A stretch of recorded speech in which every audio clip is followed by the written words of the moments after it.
ఎట్లా ఉంది జైరాబాద్ ఎంపీ ఎన్నికల్లో ఏ పార్టీ బీజేపీ గెలుస్తుంది. అంతేనా? ఎవరు బీజేపీ పార్టీ, candidate ఎవరు? బీపీ పార్టీలని. కాంగ్రెస్ నుంచి ఎవరు ఉన్నారు? కాంగ్రెస్ నుంచి ఇంకా ఎవరు కన్ఫర్మ్ చేయించారని చెప్పి నాకు తెలియలేదు, వాళ్ళు రాలేరు.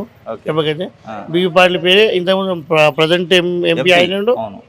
ఆయన పార్టీ మారిండుగా మరి పార్టీ ఎట్లా? మారినా కానీ బీజేపీ చేస్తారు. పార్టీ క్యాండిడేట్ ముఖ్యం కాదు కదా. అంతేనా? కాంగ్రెస్ ఎట్లా ఉంది? కాంగ్రెస్ ఉంది కానీ but second place, Suresh Shetkar. Second place. BRS మీరు అసలు అది గతం అది గతం అది ముగిసిన కథేనా? వాళ్ళు ఓన్లీ ఇప్పుడు వాళ్ళ ఎంపీ కాబట్టి స్పెషల్లీ ఓన్లీ బీజేపీ కాంగ్రెస్ మధ్యలో ఉంటుంది. అది కూడా బీజేపీ వస్తుంది ఇక్కడ జైరాబాద్. ఓకే. జైరాబాద్ మాత్రం బీజేపీ వస్తుంది. Okay, thank you. ఎక్కడ ఎక్కడ సార్? ఇక్కడ కామారెడ్డి. కామారెడ్డి. ఎట్లా ఉంది జైరాబాద్ ఎంపీ ఎన్నికలు ఉన్నాయి? మాక్సిమం బీజేపీకి వస్తాయండి. ఎవరున్నారు బీజేపీ నుంచి? బీబీ పార్టీ. ఇప్పుడు ఆయన మొన్నటిదాకా 1 month బ్యాక్ దాకా కూడా బీఆర్ఎస్ కేసీఆర్ అని తిరిగిండు. ఇప్పుడు అమాంతం మళ్ళీ మోడీ అంటాడు. ఇక్కడ పర్సన్ కాదండి, కేంద్రంలో మోడీని చూసి ఓటేయడం అంతే. అంతే అంతే. మోడీని ఇక్కడ ఎవరైనా ఉండాలి, వ్యక్తి కాదండి. ఏం చేసిండు మోడీ అంతగానో? మోడీ మనము ఇంతకుముందు 26 ప్లేస్లు ఉన్నాము వరల్డ్ మన ఆర్థిక మాంద్యంలో దేంట్లో అయినా. ఇప్పుడు 3వ ప్లేస్ 4వ ప్లేస్కి వచ్చినాం మనము. అది మోడీ చలవాలని వచ్చినాం కదా మనం. ఇప్పుడు మాంద్యం ఈ పర్సెంటేజ్లు 3వ ప్లేస్ కంటే అవును, సామాన్యుడు ఎవరైతే సమాజంలో అట్టడుగున ఉండో వాళ్ళకి ఏం మేలు జరిగింది? మీ కళ్ళ ముందు ఉన్న సామాన్యులకి ఏమైనా మేలు జరిగిందా? ఏంటి? తినడానికి తిండి వచ్చిందా, ఉండడానికి గూడు వచ్చిందా, చదువుకోవడానికి చదువు వచ్చిందా, వైద్యం వచ్చిందా అనేది నేను అడిగేది. డెవలపింగ్ అయితే చాలా అయిందండి. అది ఏం డెవలప్ అయింది? డెవలప్ అంటే ఉన్నోడు ఉన్నట్టయిండు, లేనోడు బియ్యం అయితే 5 years దాకా మొన్న కరోనా నుంచి ఇస్తుండండి, మళ్ళీ 5 years దాకా ఇచ్చాడు. అది లేని వాళ్ళకి చాలా బెటర్ అది ఉచిత బియ్యం అయితే. ఇక అంటే మాక్సిమం ప్రతి ఒక్కటి ఆయనతో డెవలప్ అవుతుంది. రోడ్స్ కానీ, రైల్వే స్టేషన్ కానీ ప్రతి ఒక్కటి ఆయనతోటి. కాకపోతే చేసుడు వాళ్ళది పేరు వీళ్ళకి వచ్చింది. మోడీ వల్లనే. కాంగ్రెస్ ఎట్లా ఉంది? 3 నెలలు అయింది పరిపాలన. ఎట్లా ఉంది కాంగ్రెస్? ఇప్పుడైతే 6 గ్యారెంటీలు అన్నారు, ఒక 4 గ్యారెంటీలు అయితే చేసిరు, 5 గ్యారెంటీలు చేసిరు. అంత 90 రోజులు అయింది కదా, చూస్తూ ఉంటే అర్థమవుతుంటుంది. ఇప్పుడు కరెంటు వాటర్ సమస్య ఎట్లుంది? కేసీఆర్ పోయాక పెరిగింది అంటున్నారు, కరెంట్ ఉండట్లేదు. కరెంట్ వాడకమే, కరెంట్ బాగేం పోతలేదు, పోతుంది అంతే, బాగేం పోతలేదు. బీఆర్ఎస్ వాళ్ళు అన్నారు మేము పోయినాం అంటారండి. ఇక ఎక్స్పర్ట్లు ఎట్లా అంటారు, వాళ్ళు కూడా బాగానే చేశారు. పర్లేదు కాంగ్రెస్ కూడా పర్లేదు. ఇప్పుడు ఈ టీఆర్ఎస్ కూడా బాగా చేసింది, అబద్ధం వాళ్ళని అనద్దు.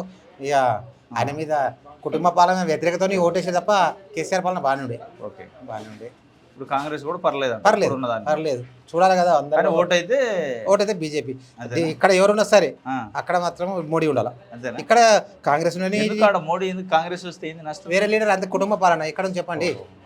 కాంగ్రెస్ కుటుంబ పాలన, టీడీపీ కుటుంబ పాలన, వైఎస్ఆర్ ప్రతి ఒక్కరి కుటుంబ పాలన. ఒక బీజేపీ కుటుంబ పాలన చూపించండి ఎవరున్నారు? మోడీ తల్లి చనిపోతే సామాన్య జీవితం లెక్క వేసిండు ఎవరైనా అక్కడ. అట్లా అది కుటుంబ పాలన కాదు కదా. అవును, దాని 20% ఉంటుంది.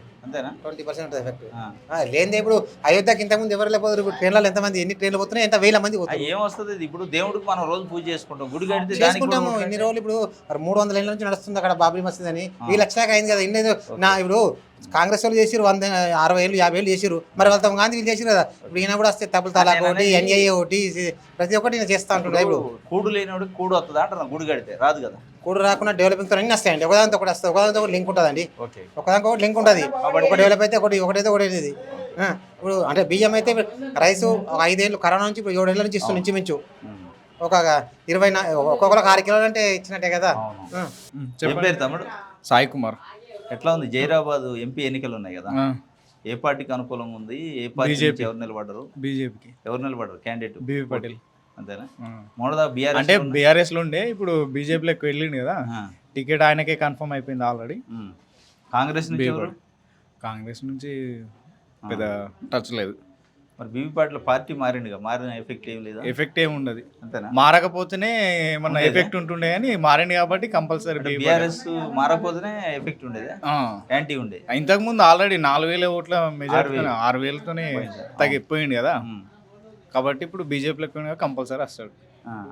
అంటే మొన్న ఎమ్మెల్యే ఎలక్షన్స్ లో బీజేపీ ఒకటే సీట్ గెలిచింది. ఒకటే ఎందుకు గెలిచింది? 7 గెలిచింది జైరాబాద్ నుంచి. జైరాబాద్ కామారెడ్డి ఒకటే గెలిచింది, మిగతా అన్ని కాంగ్రెస్ కొన్ని, బీఆర్ఎస్ 2 గెలిచింది. మరి ఎట్లా గెలుస్తుంది బీజేపీ? గెలుస్తుంది కంపల్సరీ. అది అంటే ఎట్లా? మొన్న గెలవలేదు అంటే ఇదంటే మన దాని గురించి, అది మొత్తం స్టేట్ లెవెల్ కాబట్టి కేంద్రం. మరి బీజేపీ గ్యాస్ పెట్రోల్ ధరలు పెంచింది, వేయొద్దు అంటున్నారు జనాలు. ఓట్లు వేయొద్దు, బీజేపీ మోడీ వచ్చాక సామాన్యులకి బాగా ఇబ్బంది. ఇప్పుడు తగ్గింది కదా గ్యాస్. ఆ. అంటే ఓట్లు వచ్చినప్పుడు తగ్గిస్తాను. లేదు, ఇప్పుడు కాంగ్రెస్ వచ్చింది కాబట్టి వీళ్ళు అది ఇది చేసిండ్రు కదా 6 గ్యారంటీలు. అవును, మరి వాళ్ళకి వేయాలిగా ఓటు బీజేపీ అంటున్నారు కదా. కానీ వాళ్ళకే ఇస్తాం బీజేపీకి. ఎందుకని? ఇచ్చారు కానీ ఇది కంపల్సరీ బీజేపీ. అది దేనికన్నా ఇప్పుడు కాంగ్రెసే గ్యాస్ ఫ్రీ ఇస్తుంది అంటున్నావు. గ్యాస్ ఫ్రీ కాదు, వీళ్ళు అప్లై చేస్తేనే కదా వాళ్ళు ఇచ్చేది. మళ్ళా ఎవరు ఇచ్చేది? మోడీ. మోడీ కదా, అంతేనా? అది కూడా మోడీ ఇస్తాడు. ఈ బియ్యం అయినా మోడే, మొత్తం ఏదైనా మోడే. వీళ్ళది కొంచెం ఉంటే అలాది మొత్తం ఉంటుంది. రాష్ట్ర ప్రభుత్వం అందుకు కొద్దిగా ఉంటే ఎక్కువ, కేంద్ర ప్రభుత్వం ఎక్కువ ఉంటుంది. కేసీఆర్ పరిస్థితి ఏంది మరి? కేసీఆర్ ఇక కష్టమే ఇప్పుడు వచ్చుడు. అంతేనా? అంతే. ఆయనగా ఇవన్నీ చేసింది డెవలప్మెంట్ చేసి. అంటే ఇప్పుడు ఇక ఇంట్లో మాత్రం రాడు ఎంపీ ఎలక్షన్లో, తర్వాత ఎమ్మెల్యే ఎలక్షన్లో వస్తుండొచ్చు మేబీ. ఇక్కడైతే బీజేపీ ఈ ఎన్నికల్లో. అంతే అంతే. ఎట్లా ఉంది? ఎలక్షన్స్ ఉన్నాయి కదా, ఎంపీ ఎన్నికలు ఉన్నాయి వచ్చే నెలలో. ఏ పార్టీ గెలిచేటట్టుంది? బీజేపీ.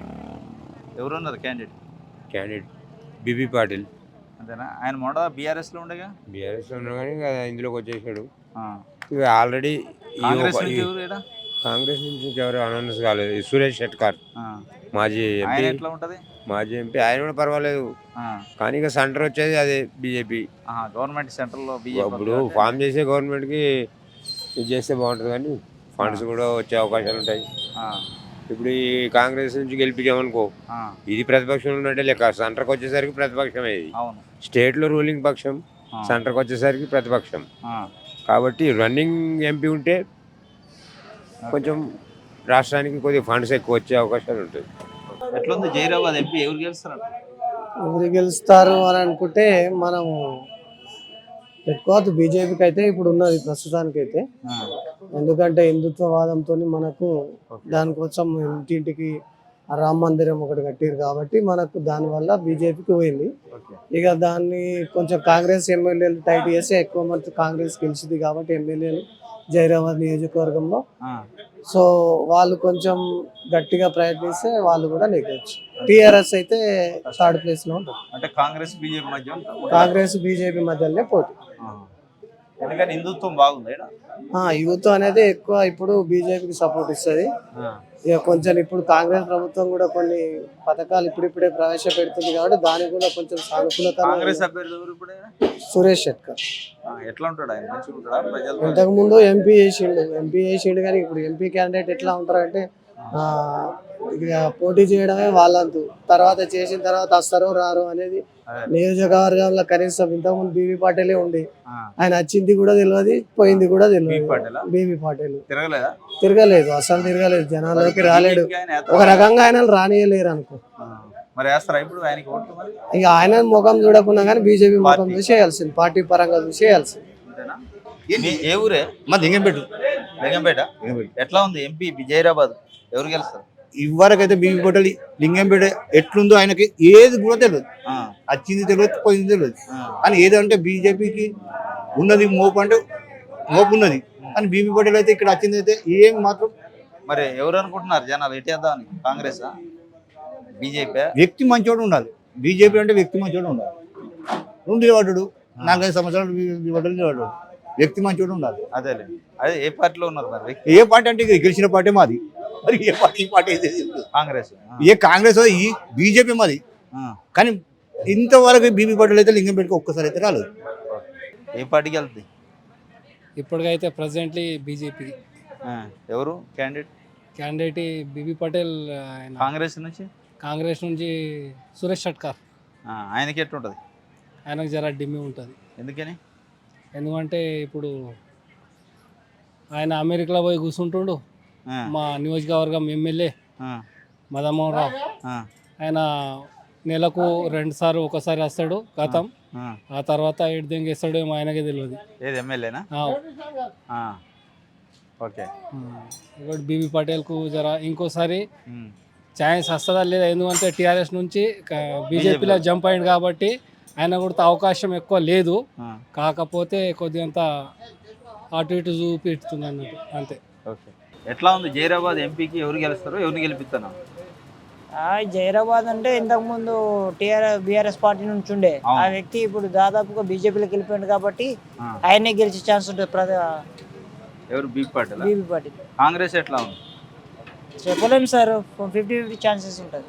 బీఆర్ఎస్ మరి బీఆర్ఎస్ అనే మాట మర్చిపోవాలి, ఎందుకంటే ఆయన చేసినటువంటి మంచి పనులు అట్లా ఉన్నాయి. ఈ రోజు దశలో ఉన్న మరి ఇప్పుడు ఎవరు గెలుస్తారంట మొత్తానికి జైరాబాద్? ఇప్పుడైతే నేను అనుకుంటున్నాను సార్, బీజేపీ పార్టీ నుంచే క్యాండిడేట్ గెలుస్తారు. ఎందుకంటే ఇప్పుడు అయోధ్యను ముందర తీసుకొచ్చారు కదా, భక్తి ఉద్యమం స్థాయిలో వెళ్ళిపోతున్నారు కాబట్టి బీజేపీ ప్రభుత్వమే రేపు ఫామ్ అయ్యే ఛాన్స్ ఉంది. 350+ వస్తాయి అనుకుంటున్నాను నేను. ఎందుకంటే ఆయన మంచి నాయకత్వం, అంటే కొందరికి నచ్చుతుంది, కొందరికి నచ్చదు సార్, వాట్ ఎవర్, కానీ 50-50 ఛాన్స్ ఉంటుంది. నరేంద్ర మోడీ అయితే గెలిచే ఛాన్స్ ఉన్నది అని నేను అనుకుంటున్నాను.